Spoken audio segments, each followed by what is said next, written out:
Coba Anda bayangkan Anda sedang berdiri tepat di tengah alun-alun Kesultanan Yogyakarta di masa lampau. Suasananya pasti sangat khas ya. Sangat khas. Dari luar semuanya itu terlihat begitu damai, sakral, dan berjalan dengan ritme tradisi yang sangat teratur. Aroma dupa, tanah basah keraton, itu seolah memberi kesan bahwa ini adalah tempat yang paling harmonis. Sebuah utopia sosial kelihatannya. Kelihatannya. Tapi, kalau kita telusuri catatan sejarah kita hari ini, khususnya dari ekstrak novel biografi sang pencerah karya Akmal Naseeri Basral, ternyata ada sebuah tembok raksasa yang membelah masyarakatnya. Dan tembok ini uniknya tidak terlihat secara fisik. Betul sekali. Tembok ini tuh sama sekali bukan terbuat dari batu bata atau semen. Tembok ini jauh lebih sulit untuk diruntuhkan karena terbuat dari ego, dari gengsi, dan kebanggaan kelas sosial yang mengakar ratusan tahun. Selamat datang di penelusuran mendalam kita kali ini. Misi yang sangat menarik hari ini, Sangat menarik. Misi kita hari ini, kita akan bertindak sebagai sejarawan sekaligus pencerita kemanusiaan. Kita akan membedah ketegangan sosial dan emosional di balik tembok Keraton Mataram dan menelusuri bagaimana fanatisme status bisa membutakan manusia dari esensi persaudaraan sejati. sebuah tema yang sangat relevan bahkan hingga hari ini. Tentu saja. Oke, mari kita bedah ini. Saya ingin kita langsung memetakan latar belakang dari konflik dua kampung yang letaknya bersebelahan, namun warganya seringkali saling membuang muka ini. Bisa tolong gambarkan geografi sosialnya? Nah, pemetaan ini sangat esensial karena disinilah akar dari semua kebekuan umat yang akan kita bahas. Jadi gini, jika Anda berjalan di lingkungan Keraton Yogyakarta pada masa itu, Anda akan melihat tata kota yang dirancang berdasarkan fungsi pengabdian kepada Sultan. Ada semacam zonasi ya? Persis, zonasi tugas. Di satu sisi, ada Kampung Kauman. Ini sama sekali bukan pemukiman sipil biasa. Kauman itu wilayah yang sangat sakral, tempat bermukimnya para abdi dalam pametahan. Pametakan itu maksudnya yang berhubungan dengan agama ya? Betul, mereka ini adalah para ulama, kiai, penghulu keraton. Baju mereka putih-putih melambangkan kesucian. Nah, di sisi lain, letaknya berbatasan langsung ada Kampung Ngadisurian. Dan ini isinya berbeda jauh dari Kauman. Sangat beda. Wilayah Ngadisurian dihuni oleh kaum priai, para birokrat keraton, adipati, orang-orang yang mengurus roda pemerintahan.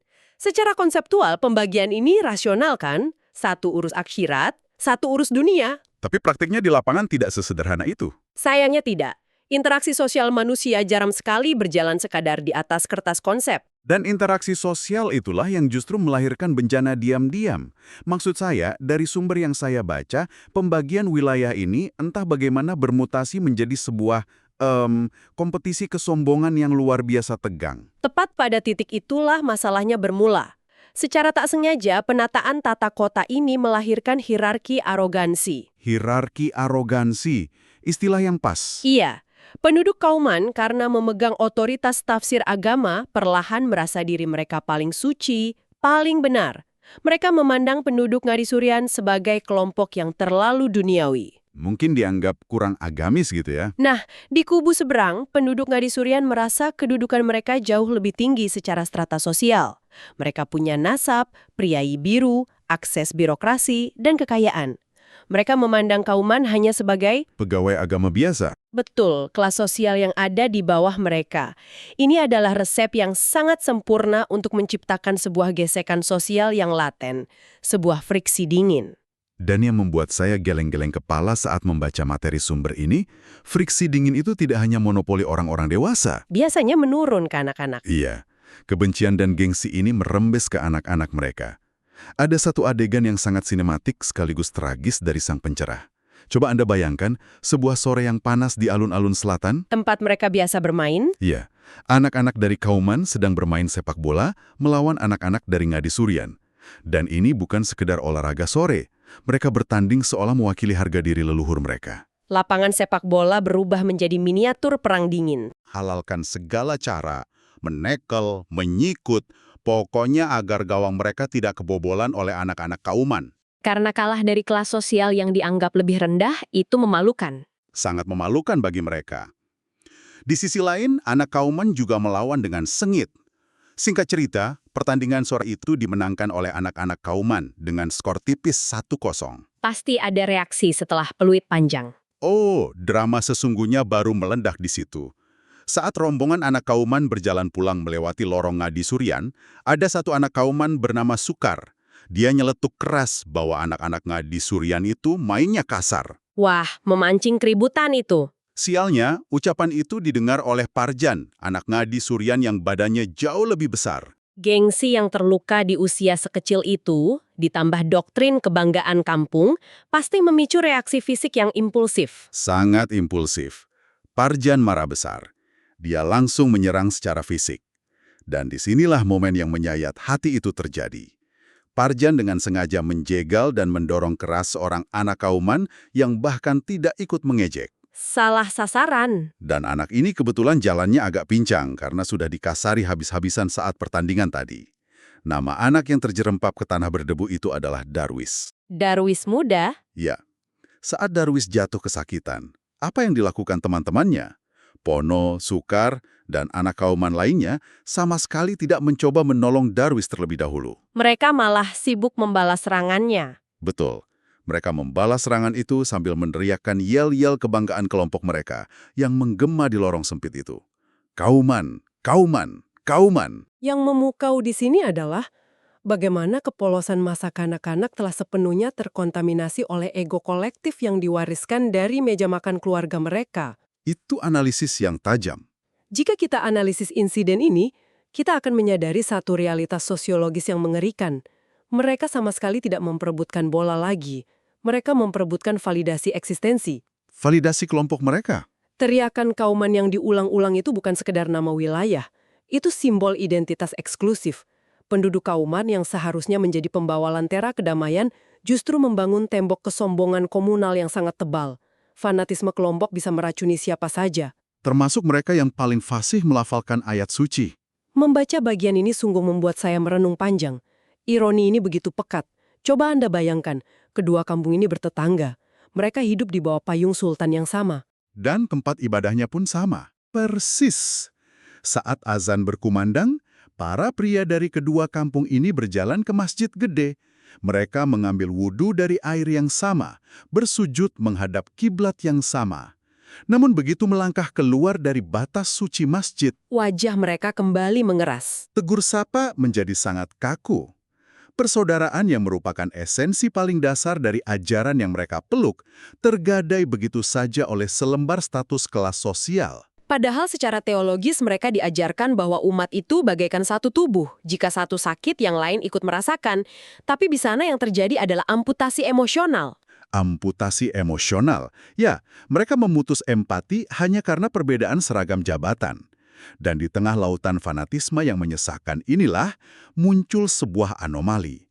Sosok anak yang didorong hingga pincang tadi, Muhammad Darwis, yang kelak sejarah mencatatnya sebagai K.H. Ahmad Dahlan. Seorang tokoh besar.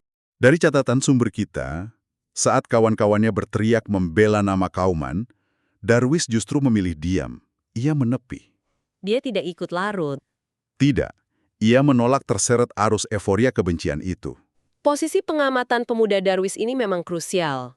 Sebagai warga asli Kauman dan putra dari Kiai Abu Bakar, seorang ulama keraton yang sangat dihormati, Darwis berada di epicentrum pusaran kebanggaan nasab itu. Dia punya semua akses istimewa itu ya. Dia punya hak istimewa untuk ikut menjadi sombong, namun kecerdasan intrapersonal dan kedalaman spiritualnya membuat ia melihat lingkungannya dengan kacamata yang sangat sekali berbeda. Saya sangat tertarik dengan dialog antara Darwis dan ayahnya soal nasab ini. Kiai Abu Bakar sangat mengagungkan garis keturunan.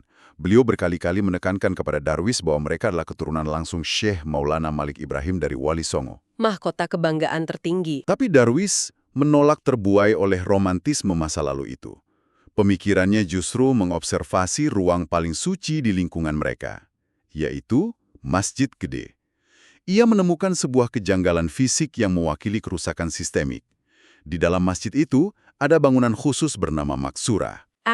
Maksura. Bisa tolong jelaskan sedikit soal Maksura ini ke pendengar kita? Ini semacam area VIP di dalam masjid, kan? Analogi area VIP itu sangat akurat. Maksura secara fisik memang sebuah ruang khusus. Biasanya diberi pagar pembatas atau ukiran kayu yang lantainya sengaja ditinggikan. Jadi secara fisik lebih tinggi. Iya, Area ini disiapkan eksklusif hanya untuk sultan dan keluarga inti keraton ketika sholat Jumat atau sholat Id. Dan Darwis kecil mempertanyakan itu kepada ayahnya. Ia melontarkan pertanyaan yang tajam. Bukankah Islam mengajarkan bahwa semua manusia itu sama kedudukannya, dan yang membedakan di hadapan Allah hanyalah ketakwaannya? Mengapa harus ada tempat yang lebih tinggi secara fisik untuk seorang sultan di dalam rumah Tuhan? Jika kita kaitkan ini dengan gambaran besarnya, pertanyaan Darwis yang terdengar polos itu sebenarnya sedang mengulita penyakit terbesar peradaban Jawa pada masa itu. Penyakit? Feodalisme? Betul, cengkraman feodalisme yang telah melumpuhkan esensi kesetaraan. Jawaban Kiai Abu Bakar sangat mewakili pola pikir absolut zaman itu. Beliau membenarkan maksura karena Sultan adalah Sayyidin Panatagama Khalifatullah. Wakil Tuhan di bumi untuk urusan agama? Karena gelar sakral itu, Sultan dianggap berhak mendapat penghormatan spasial yang lebih tinggi, bahkan di dalam rumah ibadah sekalipun. Di tempat yang seharusnya semua manusia luruh dalam kerendahan hati. Ya, disinilah batin Darwis bergejolak. Agama yang diturunkan untuk menghancurkan kasta justru ditundukkan oleh feodalisme keraton. Ajaran kesetaraan menjadi tumpul. Dan observasi Darwis tidak berhenti pada keraton. Ia memutar cermin itu ke arah komunitasnya sendiri, para ulama kauman. Ada satu kutipan pemikiran Darwis yang sangat berani.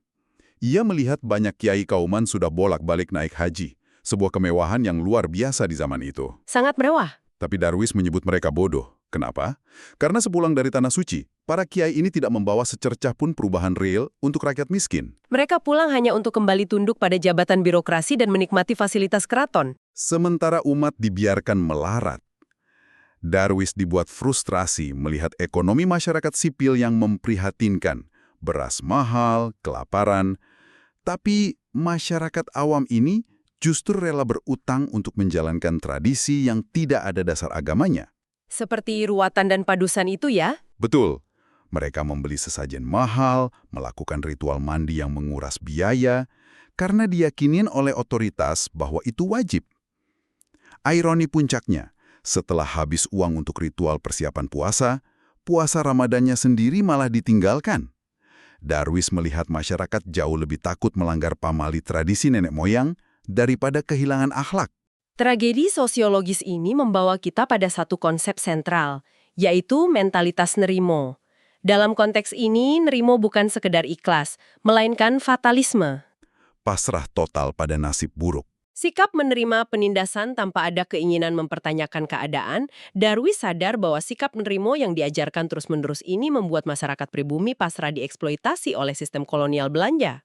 Dan sikap ini juga ditransplantasikan ke dalam praktek beragama ya? Tepat, rakyat miskin menerima saja aturan tradisi yang menguras kantong murni karena kiai kauman memerintahkannya. Tidak ada daya kritis. Esensi Islam yang aslinya membawa napas pembebasan tertutup rapat oleh kejumudan umatnya sendiri. Disinilah bagian yang sangat menarik. Pemikiran Darwis mencapai titik didih, sebuah konklusi bahwa kebekuan ini harus didobrak. Tradisi buta dan ego hierarki ini adalah penyakit kronis. Dan dia mengambil langkah yang sangat teknis pada awalnya. Sangat matematis. Ia mencoba meluruskan arah kiblat di Masjid Gede agar akurat menghadap Ka'bah sesuai perhitungan ilmu astronomi modern. Tentu saja, inisiatif ini ditolak mentah-mentah. Disambut dengan badai kemarahan yang destruktif dari elit kauman. Sebuah reaksi defensif dari otoritas yang merasa terancam eksistensinya. Dan reaksinya brutal. Malam hari, di bawah keheningan yang mencekam, sepasukan orang suruhan dari Kiai Penghulu Kamaludiningrat dan Kiai Masnur, ironisnya dikawal oleh polisi kolonial Belanda, mendatangi Langgar Kidul. Mereka menghancurkan surau kecil itu hingga rata dengan tanah. Kayu tiang dipatahkan paksa, atap dirobohkan. Menyakitkan sekali pasti bagi Darwis. Pertanyaan saya kepada Anda, mengapa reaksi para elit agama ini begitu brutal? Padahal Darwis hanya menggeser derajat kemiringan arah sholat. Mengapa harus mengerahkan polisi Belanda untuk merobohkan bangunan kayu itu? Penghancuran Langgar Kidul di tengah malam itu adalah simbolisasi paling sempurna dari raungan sebuah ego otoritas ketika dominasinya dipertanyakan. Bagi para kiai sepuh, ini bukan sekedar masalah ilmu geografi. Ini soal harga diri mereka. Yah, itu ancaman langsung terhadap kebenaran absolut yang selama puluhan tahun mereka nikmati privilege-nya. Coba bayangkan dari sudut pandang Kiai Penghulu. Jika anak muda bernama Darwis ini terbukti benar bahwa kiblat melenceng, maka secara logis para elit agama keraton selama ini telah melakukan kesalahan fatal. Reputasi suci mereka hancur. Gengsi keraton akan runtuh. Jadi, merobohkan langgar itu adalah upaya putus asa untuk merobohkan ide kebenaran itu sendiri demi menyelamatkan muka dan jabatan. Luar biasa ego itu ya. Di titik puing-puing langgar kidul inilah Darwis menyadari satu realitas pahit. Perjuangannya ke depan tidak akan pernah bisa hanya sebatas meluruskan arah fisik bangunan ke arah Mekah. Tapi, ada yang lebih besar. Tugas utamanya adalah meluruskan kiblat hati kaumnya. Ia harus berjuang membersihkan hati masyarakat kauman dari kerak kesombongan, mengikis feodalisme, dan menumpas rasa paling benar dari jabatan fana. Ia ingin menarik mereka kembali membumi. Mendengarnya saja saya seperti ikut merasakan sesaknya dada Darwis malam itu. Darwis harus berdiri menyaksikan saksi bisu perjuangannya hancur berkeping-keping.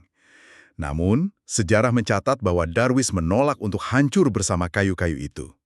Dia bangkit kembali. Penelusuran kita pada ketegangan di Kauman dan Ngadi Suryan ini membawa kita pada sebuah ruang refleksi yang sangat luas. Mari kita kristalisasikan makna terdalam dari fragmen sejarah ini. Jika kita sintesiskan seluruh peristiwa emosional ini, pesan intinya sangat tajam. Kesombongan dalam wujud apapun, entah itu nasab keturunan, jabatan bergengsi, atau fanatisme kampung yang dianggap suci, sesungguhnya tidak memiliki nilai setitik pun di hadapan Sang Pencipta jika tidak dibingkai dengan ketakwaan sejati. Tidak ada artinya sama sekali. Sikap para tokoh mapan di Kauman yang secara emosional menolak kebenaran faktual dari Darwis murni karena gengsi jabatan adalah sebuah bukti tragis. Kesombongan kelompok adalah hijab atau penghalang yang paling tebal bagi turunnya hidayah ke dalam hati sanubari manusia. Hijab yang menghalangi cahaya kebenaran ya? Logikanya sederhana. Ketika hati seseorang dilapisi rapat oleh jubah kebesaran duniawi, maka cahaya kebenaran seterang apapun hanya akan memantul di permukaan, tidak akan mampu menembus masuk. Kesombongan ini juga efektif merusak persatuan masyarakat. Membaca dan membedah sejarah ini betul-betul membuat saya merenung. Saya ingin membawa refleksi ini kepada Anda, para pendengar. Di atas kertas, kisah perseteruan gengsi antara Kauman dan Ngadi Suryan ini mungkin terdengar seperti cerita usang dari masa lalu, sesuatu yang hanya pantas ada di museum. Tapi sebenarnya polanya terus berulang. Tepat. Mari kita letakkan cermin ini di hadapan wajah kita masing-masing. Bukankah tembok tak kasat mata berlabel Kauman melawan Ngadi Suryan ini masih berdiri sangat kokoh di sekitar kita hari ini? Dan berganti bentuk saja. Coba Anda tengok realitas di lingkungan kerja Anda. Seberapa sering kita menyaksikan perdebatan gengsi antar divisi di kantor? Divisi sales yang merasa paling membawa uang, merendahkan divisi marketing yang akhirnya membuat tujuan perusahaan terbengkalai. Itu contoh yang sangat nyata di dunia profesional. Atau kita geser ke ranah keagamaan modern. Perhatikan betapa maraknya kompetisi antar komunitas hijrah perkotaan, di mana satu kelompok merasa bahwa pakaian dan cara ibadah mereka yang paling murni, sementara kelompok lain dipandang sebelah mata. Atau kesombongan rentetan gelar akademis yang membuat kita meremehkan pendapat logis dari sahabat kita sendiri. Kita terjebak dalam versi modern dari pertarungan alun-alun itu. Kita orang dewasa yang hidup di era modern ini sedang meneriakan yel-yel kebanggaan Kauman versi kita sendiri setiap harinya, menilai harga diri murni dari status profesi dan dari kelompok mana ia berasal. Apakah saat berdiskusi kita mencari kebenaran? Atau kita sebenarnya sedang mencari celah demi membela gengsi kelompok kita sendiri? Pertanyaan yang menembus ulu hati. Misi penelusuran sejarah kita hari ini sesungguhnya adalah undangan personal untuk Anda semua. Ajakan untuk mulai meruntuhkan tembok-tembok gengsi yang melindungi rasa tidak aman di dalam hati kita. Mari lepaskan sejenak atribut duniawi yang membuat leher kita terlalu kaku untuk menunduk hormat pada orang lain. Karena pada akhirnya, kita semua setara. Diri setara tanpa jarak seinci pun di atas satu sejadah yang sama. Menggali sejarah itu bukan sekedar menghafal tahun kejadian, kita mempelajari sejarah agar kita memiliki alarm peringatan dini, untuk memastikan kita tidak mengulangi kehancuran sosial yang persis sama. Perubahan besar dari KH Ahmad Dahlan lahir dari keteguhan memegang prinsip kebenaran yang dibaut kerendahan hati. Saya sangat sepakat. Perjalanan emosional kita hari ini menyingkap masyarakat yang sakit parah akibat virus feodalisme kasta. Namun sejarah memberikan secerca harapan. Darwis muda tidak menyerah.